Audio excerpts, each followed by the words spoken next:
former colleagues from Asia that David lives and operates on Asian time.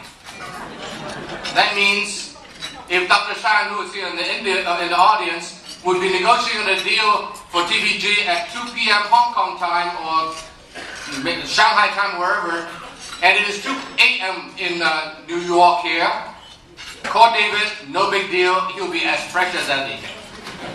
I was also told that he answers email no more than 24 hours, and even Joe Blow writes him, he will answer, but don't try it, please.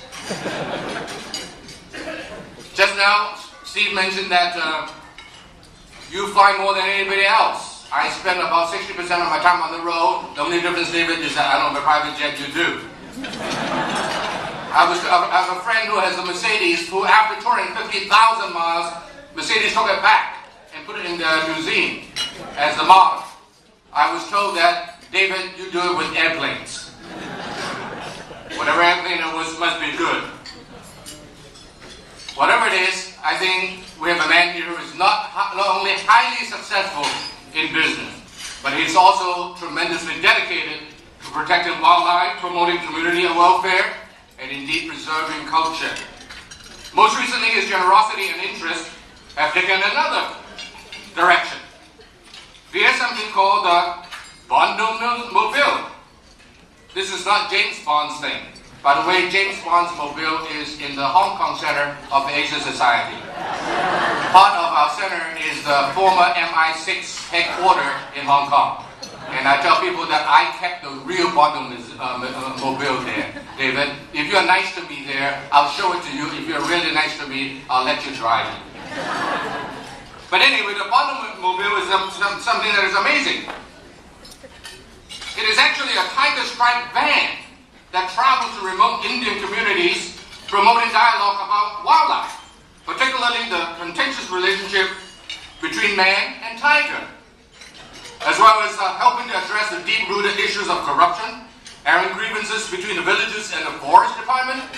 And now in its third year of operation, the Bondomobile has visited 168 villages and something like 23,500 people.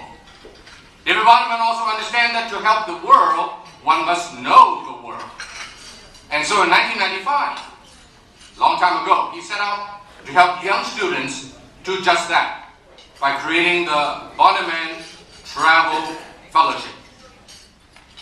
The rule of this fellowship, you must travel the world for 8 months, visit at least 2 regions of the world and 6 countries. No coursework or academics, just curiosity and intelligence. I was hoping that I would qualify until I read the last word, intelligence.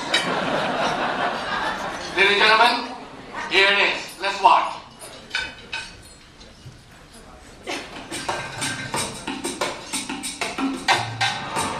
The Bonderman Fellowship challenged me to look outside the world that I lived in. What can you do that you've never done before? What can you see that you've never seen?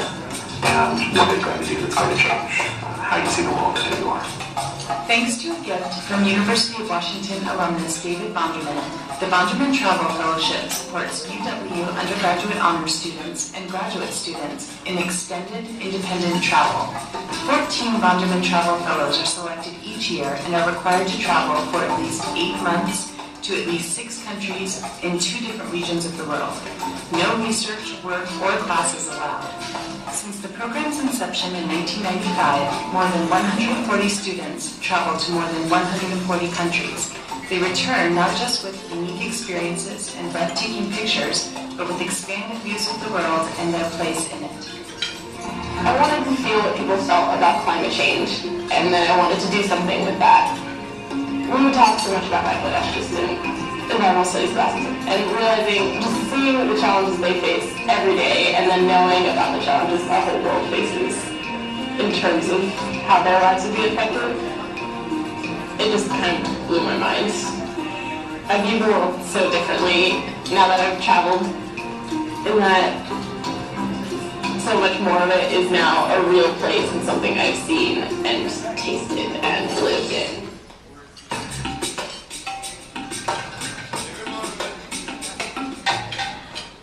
Has provided these young people a great gift. thank him for all that he has done for them and for many others. And we're delighted to honor him this evening with the Asia Society's Global Leadership Award. What you don't know, however, is that after Harvard Law, David went to the Middle East and studied Arabic law, and he speaks the language. So he's going to address us in Arabic. That notwithstanding, ladies and gentlemen, welcome David Bonderman.